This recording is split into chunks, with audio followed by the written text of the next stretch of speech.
Yun po, hello po sa ating lahat. Magandang umaga po, magandang hapon. At ngayon po, tayo ay nasa ika-4 na put-5 na yugto na CLF.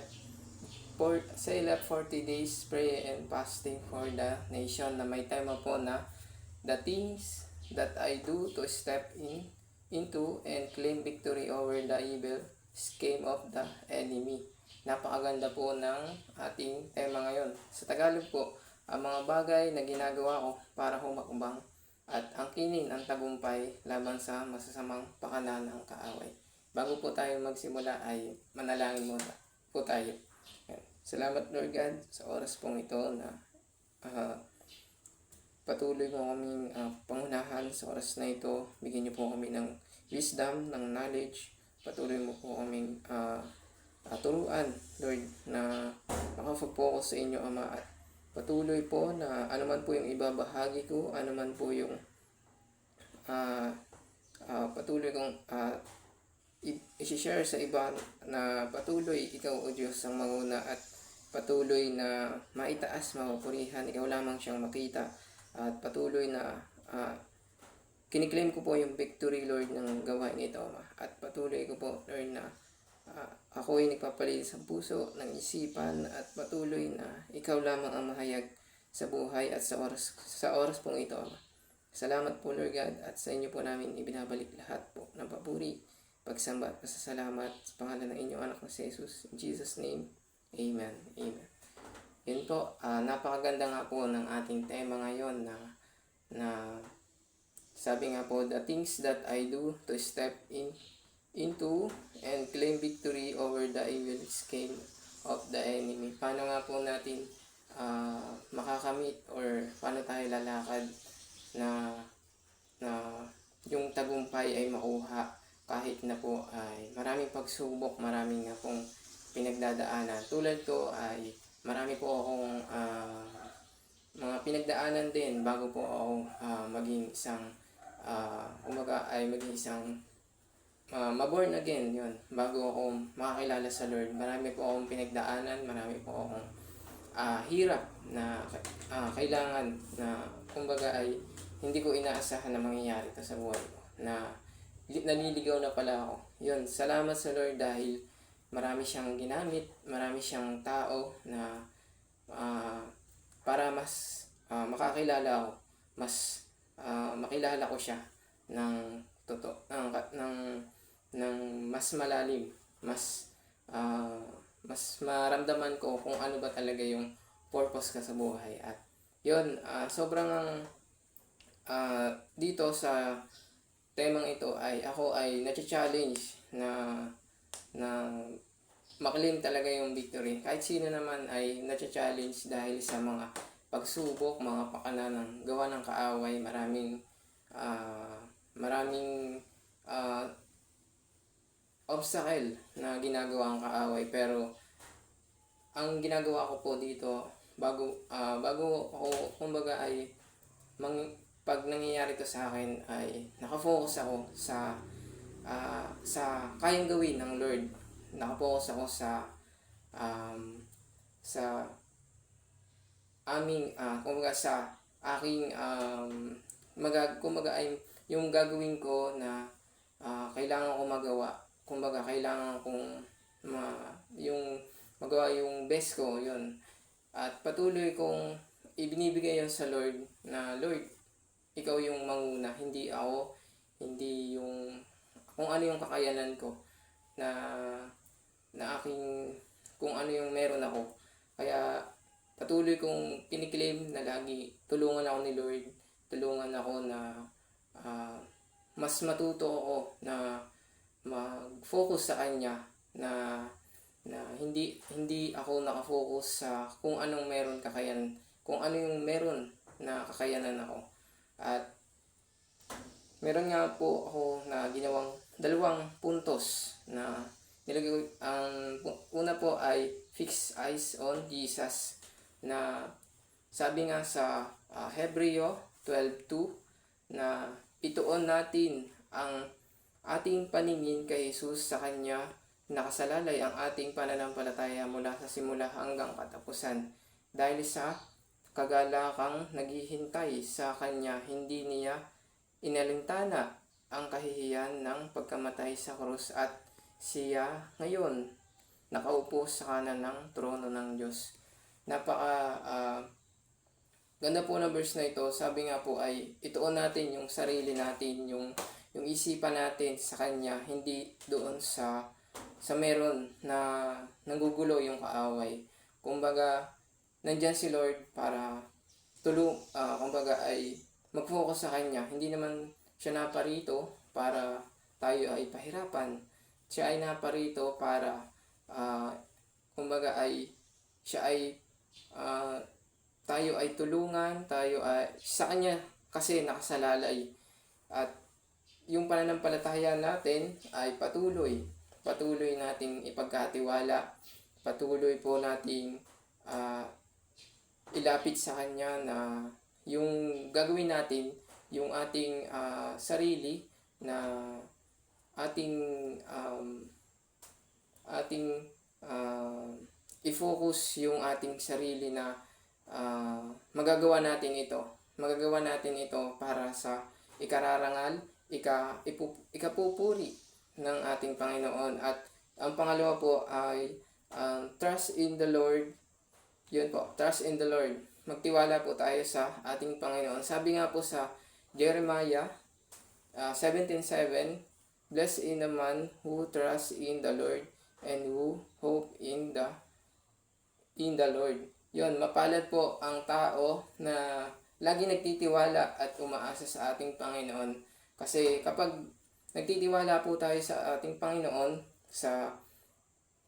kung paano po tayo umbaga ay kikilos, mas unahin din natin na magtiwala rin sa Panginoon at patuloy, yung una, mag-focus, ngayon po ay magtiwala sa ating Panginoon at lagi po tayong umasa sa Kanya na kahit nga po may mga pagsubok na tayo may pinagdadaanan, patuloy po tayong mag-focus sa Kanya at hindi po tayo mag-focus sa kung ano yung ibinabato ng kaaway o ano man yung mga pakana nila. Andyan lang sila talaga para manggulo, andyan lang po sila para siraan tayo or sa kanila mag-focus tayo. Pero sabi ng Lord na huwag tayo mag-focus sa anumang ginagawa ng kaaway at patuloy tayo na umasa at patuloy tayo na magtiwala sa ating Panginoon. Mas maganda yung nagtitiwala at mas maganda yung nakafocus tayo sa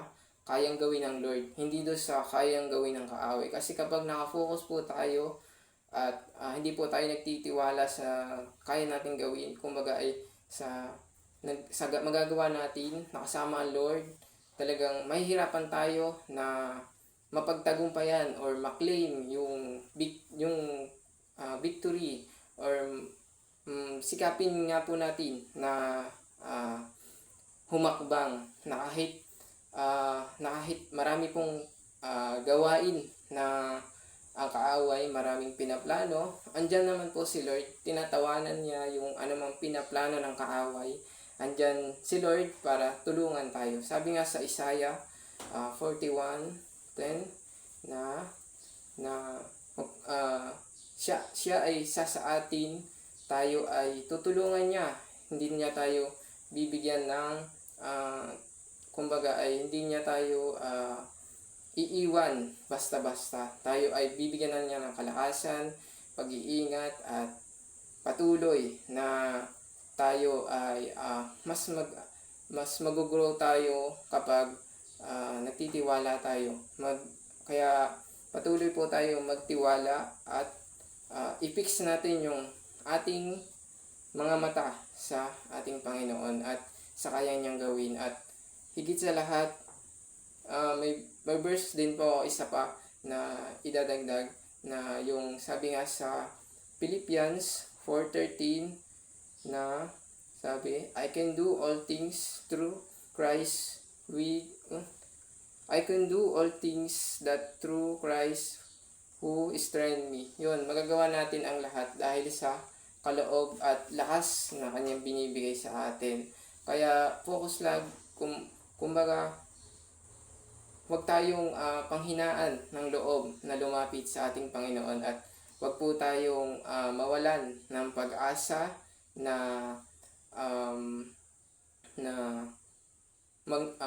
sumuko agad na gano'n, na nakatingin tayo sa anumang mga bagay, sa anumang mga gawa ng kaaway, at anuman po yung pinapalalo niya ng kaaway ay patuloy natin na mas lumapit pa tayo at mas kilalanin pa natin ang ating Panginoon. At higit sa lahat, wag nating kumbaga ay wag sa ating mawawala ang palagi ang manalangin. Sabi nga sa 1 Thessalonica 5:17 na palagi tayong manalangin. Kapag po tayo nananalangin, kapag po tayo ay nakafocus sa kagustuhan ng Lord, ay magagawa natin ang lahat, at kumbaga ay makiklaim natin at talagang mangyayari yung ating inaasahan na tagumpay na nanggagaling sa ating Panginoon. Na kahit ako ngayon ay sinusubok, yun, kahit ako ay wala akong ako po ay mahiyain tao, yun, kinakabahan po ako pag maraming tao or sa ganito na gawain. At yun, sinisikap ko po na mas magkaroon pa ng confidence, magkaroon pa ako ng kumbaga ay magkaroon ako ng sigla na maging mas kumbaga ay patuloy ako na maging pasensya na po, maging kumbaga mag-apoy palagi sa Panginoon, at patuloy na hindi kumbaga ay mawala na yung aking mahiyain na ugali or mahiyain na pagkatao. Yun, sinisikap ko po dahil po sa maraming mga kabataan ngayon, marami po kaming hinahandle ng mga kabataan. Patuloy ko pong sinisikap na makihalubilo or makisama. Kumbaga, alam ko naman na hindi ito sa akin yung pagiging mahiyain ko. Sabi nga na mga ganitong sitwasyon, maraming nakakaranas din nito.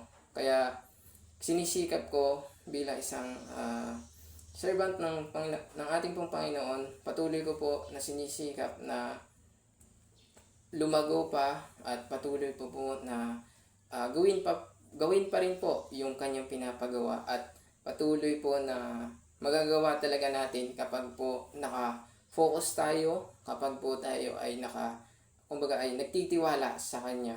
Ayun po ay ito po yung pagkatandaan din po natin na kapag sinisikap po natin na tayo ay sumusunod sa kalooban at sinisikap nating sumunod po sa kagustuhan ng ating Panginoon, ay may pagpapala po na darating, may mga ibibigay po ang ating Panginoon, na kung ano man yung hirap na dinanas natin dito sa sanlibutan, ano man po yung dinaranas natin ngayon na talagang ginugulo lagi tayo ng kaaway at sinisiraan, patuloy po tayo na kumapit, patuloy po tayo na lumapit, kumatok, at humanap sa ating pong Panginoon na may magagawa siya.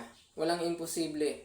Tunay nga pong walang imposible sa Kanya. Sabi nga po sa Luke 1:37 na walang imposible sa Lord. Ano man yung hirap, kaya niya. Ano man yung ang akala natin ay pababayaan niya tayo, hindi. Kundi patuloy tayo na pangungunahan, patuloy tayo na bibigyan ng katagumpayan. At kahit nga talagang marami talaga, sobrang dami, napakana ng ating kaaway, huwag po tayo mag-focus doon, huwag po tayong paalipin sa anumang gawa ng kaaway. Patuloy po tayo na kumilos bilang isang lingkod ng Lord, na hindi tayo nakatuon sa kung ano yung distraction sa paligid natin, kundi nakatuon po tayo sa mga pinapagawa ng ating Panginoon. Ayun po yung ating doon po sa tema nga po na gawin natin at humakbang tayo na kahit maraming pagsubok ay magakamit natin ang tagumpay dahil kasama po natin ang Lord. Mas maganda po na patuloy po tayo na umaasa, nagtitiwala sa ating Panginoon at gawin po natin na magtiwala rin sa mga ginagawa natin. Kasi yung ginagawa natin ay hindi para sa tao, hindi para sa sino man, kundi ginagawa natin at naglilingkod tayo sa ating Panginoon. Ginagawa po natin ito para ma-encourage din po yung maraming tao at kaluluwa po. At nawa nga po na marami pa pong matutunan ako. Tulad ko rin, gusto ko pang matuto, gusto ko pa pong kumbaga ay magkaroon pa ng bagong ma-experience na ganito. At alam kong hindi lang isa o dalawa ang laging pagsubok ng dumarating sa atin, kundi araw-araw. Minsan talaga si Lord inaalaw din niya na dumaan tayo sa ganitong pagsubok na kahit mahirap, gawin natin pa rin ito na walang reklamo.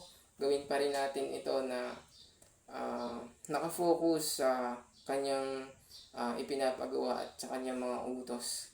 At patuloy rin din na sa paghiling natin sa kanya, sa kanyang pangalan ay wag tayong makalimot na magpasalamat. Kasi pag tayo ay kumbaga ay pag tayo nakakalimot, talagang doon kumbaga ay kumbaga ay kung ano yung nagawa ng Lord, makakalimot talaga tayo, talaga ay nakakalimot na magpasalamat. Pero palagi po natin dandaan na magpasalamat po tayo na kung ano yung binibigay ng Lord, kung ano yung mga pinagkakalob sa atin.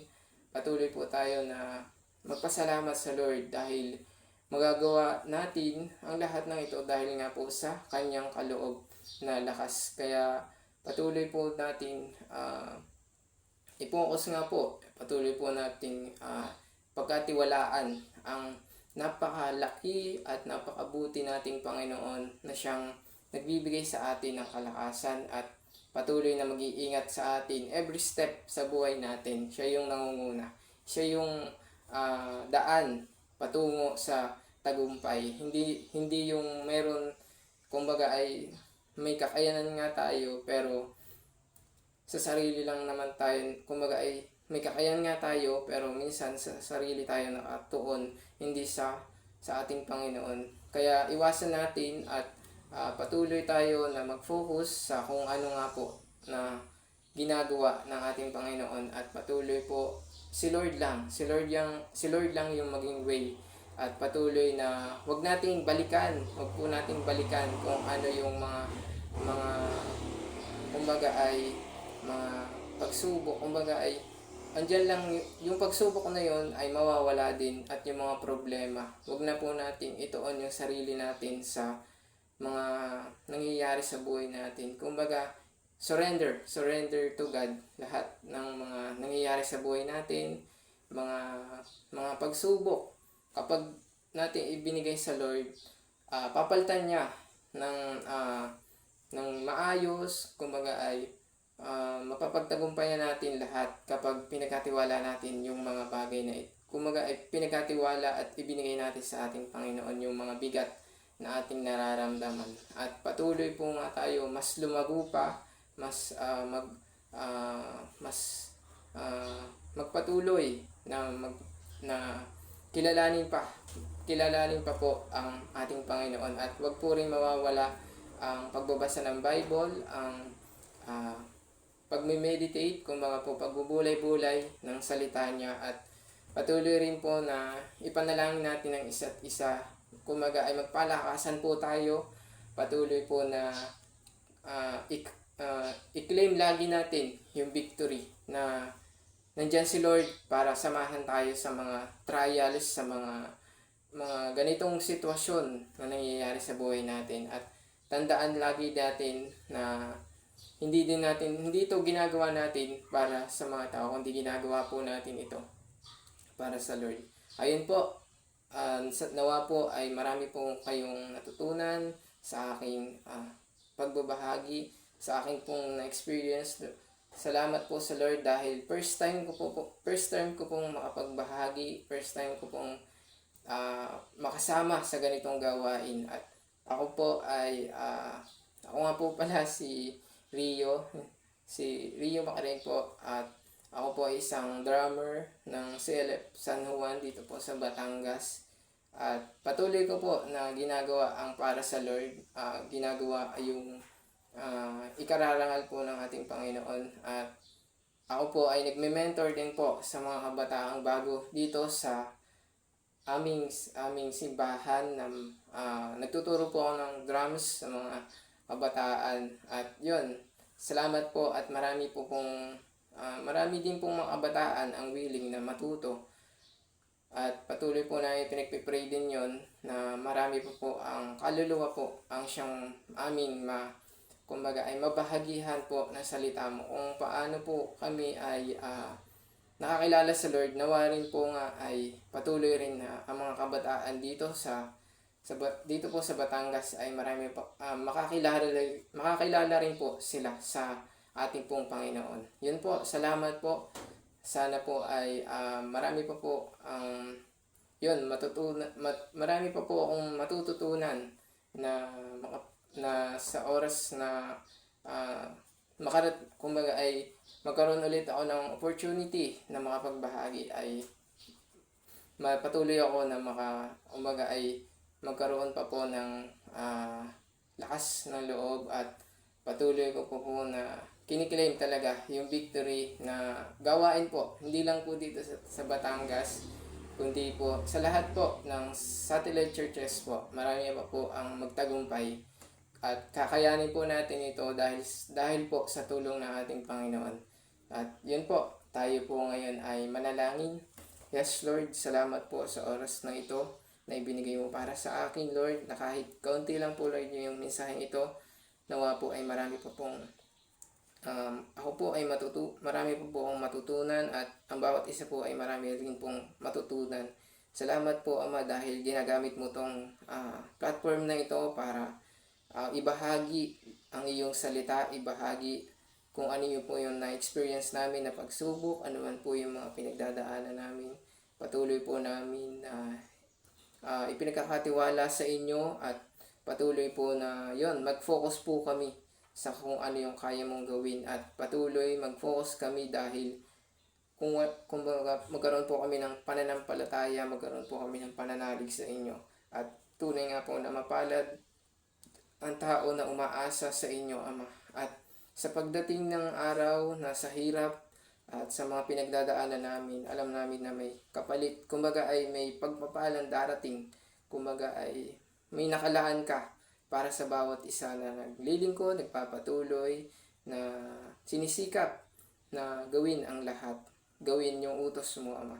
Huwag nga po kaming mapagod, huwag po kami sumuko, kundi magpatuloy po kami, magpalakasan, magpaalalahanan, at patuloy po na sa gawain ay huwag kaming makalimot. Huwag po kaming mag-focus sa anumang mga gawa ng kaaway. Patuloy po rin namin ipinapanalangin sa inyo, Ama, ang mga may sakit, may mga karamdaman. Patuloy niyo pong pagalingin at palakasin ang mga buto, ano man po yung mga nararamdaman ng mga nanay, tatay, kalalakihan o kababaihan, Lord. Patuloy niyo pong ingatan at gabayan sila. Kung ano man din po yung tinitake nilang gamot, Lord, gamitin mo po ito para manumbalik po ang lakas na ito. Linisin niyo po, Ama, na yung banal na dugo. At patuloy niyo pong ibalik rin yung nawawalang lakas ng bawat isa, Ama. Patuloy niyo rin po na ingatan ang bansang ito, Ama, at naway maghari ka nawa sa bansang ito mula sa sulok ng Luzon, Visayas at Mindanao. Ikaw, O Diyos, ang siyang magpakilala pa sa mga ito, Ama. At gamitin niyo rin po ang bawat isa ng mga sumusunod po sa inyo, na may takot, na may paggalang, at patuloy na umaasa sa inyo, Ama, kahit nga po marami pong pinagdadaanan ang mga kapatiran namin, marami pong mga pagsubok na nangyayari sa buhay nila, ay gawin nila ito, huwag sila mag-focus sa mga nangyayari sa buhay nila, makakamtan at makakamit namin, Ama, ang tagumpay dahil sa tulong mo, Ama, dahil sa kaloob na lakas mo, kami po ay magtatagumpay. Salamat, Lord, dahil ikaw ang siyang nanguna, ikaw po ang siyang patuloy pa rin, na ikaw pa rin yung maitataas, Ama, ikaw yung nagbibigay ng tagumpay sa amin. Wala nang iba, kundi ikaw lamang po ang siyang patuloy na kikilos sa buhay namin. Salamat, Lord, sa inyo po namin ibinabalik lahat ng papuri, pagsamba at pasasalamat. Salamat po, Lord God, in Jesus' name, Amen. Yun po, salamat po, at God bless po sa ating lahat. Saan man po kayo naroroon, ingat po ang lahat dahil maulan rin po. Yun po.